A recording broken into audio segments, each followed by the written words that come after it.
Olá, queridos, a paz do Senhor Jesus. Eu sou o pastor César Guimarães e hoje eu quero trazer para você uma rápida reflexão. Vamos falar um pouco sobre guerra espiritual.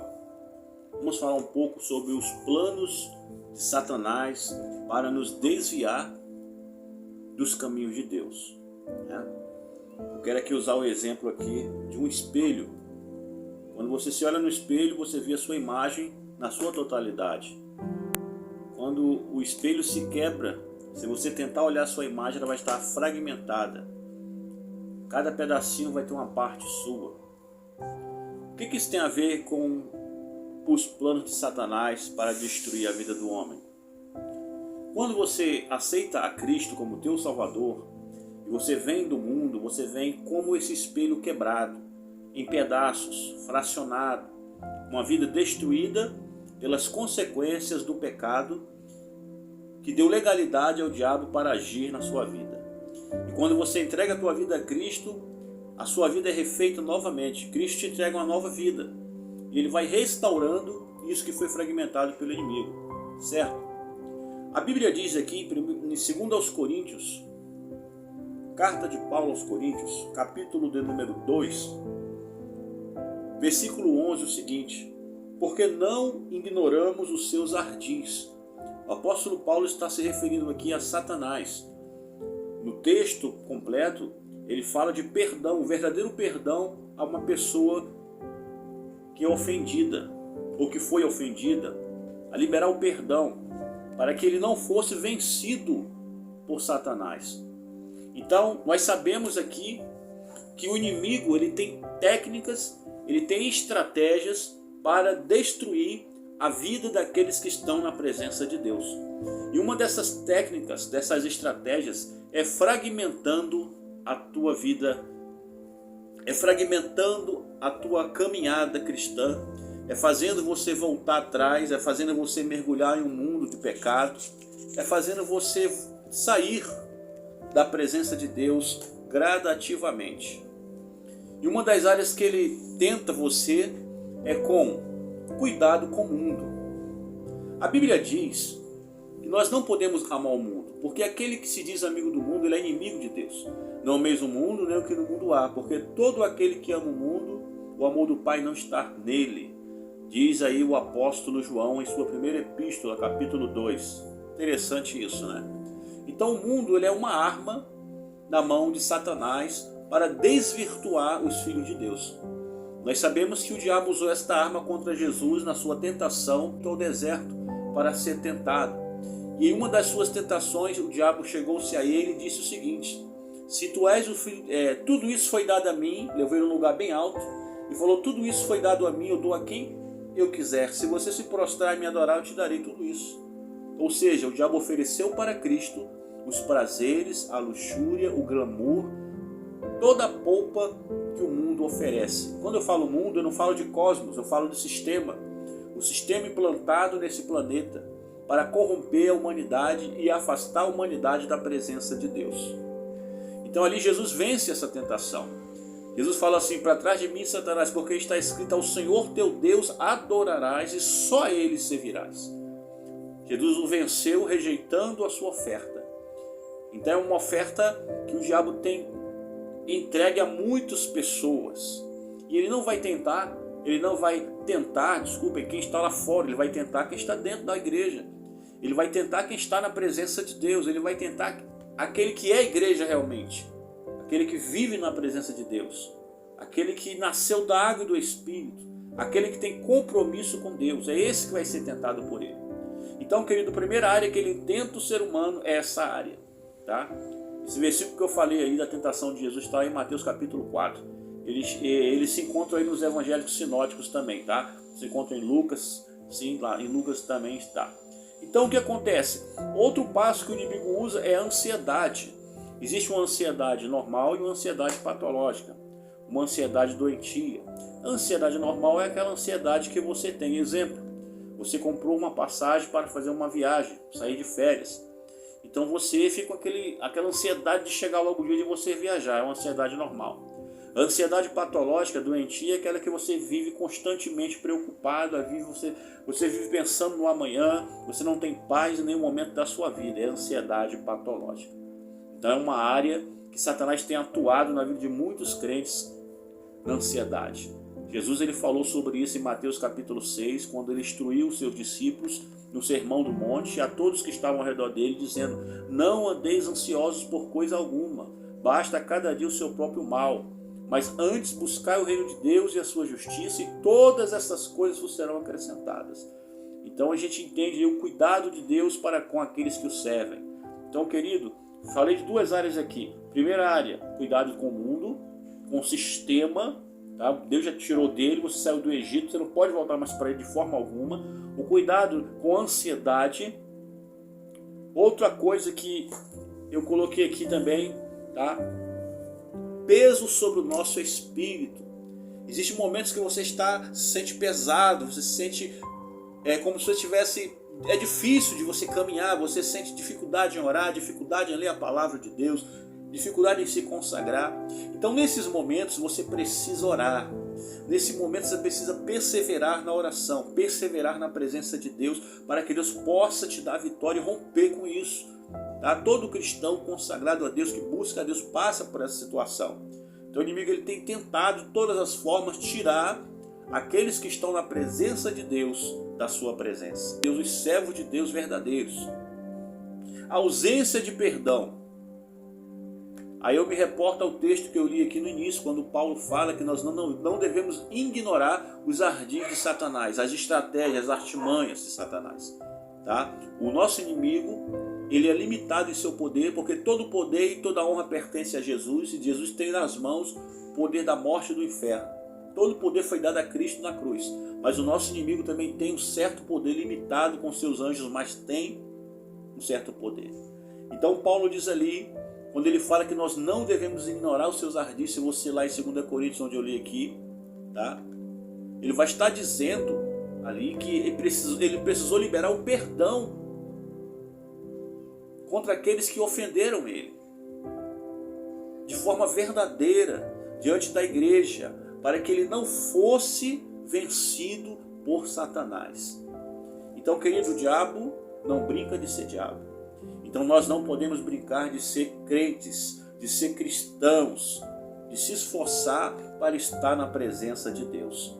Emoção estáveis. O que são emoções estáveis? São aquelas pessoas que não têm um controle emocional.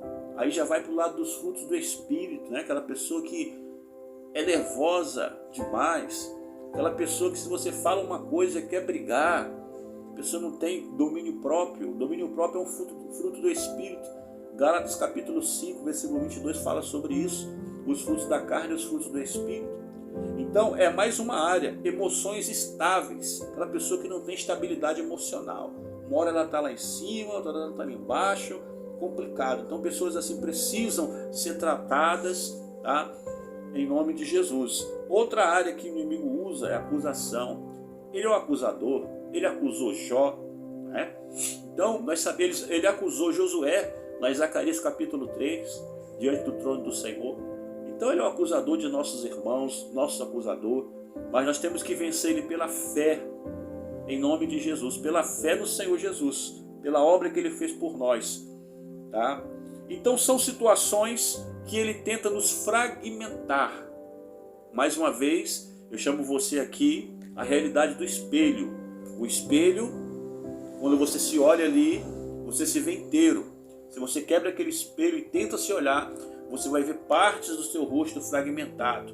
Esse é o exemplo que eu estou usando para dizer como o inimigo ele tem atuado na vida de pessoas, mesmo as pessoas que estão dentro da presença de Deus. Ele tem tentado e tem conseguido obter êxito em muitas vidas, fragmentando essas pessoas, fazendo as pessoas ficarem refém dos seus pecados, dos seus vícios, e essas pessoas nunca vão conseguir mais adorar a Deus em espírito e em verdade. Não vão ser mais crentes completos, inteiros, porque foram vencidas pelo inimigo. Então, de repente você está passando por uma situação assim. Você pergunta, tem jeito? Tem como eu me sair dessa assim? O caminho é o arrependimento, viu? O caminho é o arrependimento. Quando você se arrepende, A Bíblia fala que aquele que confessa e deixa, ele alcançará misericórdia. Se nós confessarmos os nossos pecados, ele é fiel e justo para nos purificar de toda injustiça. Então a Bíblia, ela nos garante a nossa vitória. Glória a Deus, independente de você ter caído em alguma situação, independente do inimigo ter te corrompido em alguma área da tua vida. Eu quero que você abra o teu coração e volta para o caminho de Deus. Volta para a presença de Jesus, que Ele vai restaurar a tua vida para a glória do seu nome. Pecados e padrões iníquos. Então, irmãos, essa é mais uma área. Pessoas que vivem no pecado, tá? E esse pecado, sendo praticado continuamente, sem arrependimento, ele vai gerar uma iniquidade, um padrão iníquo.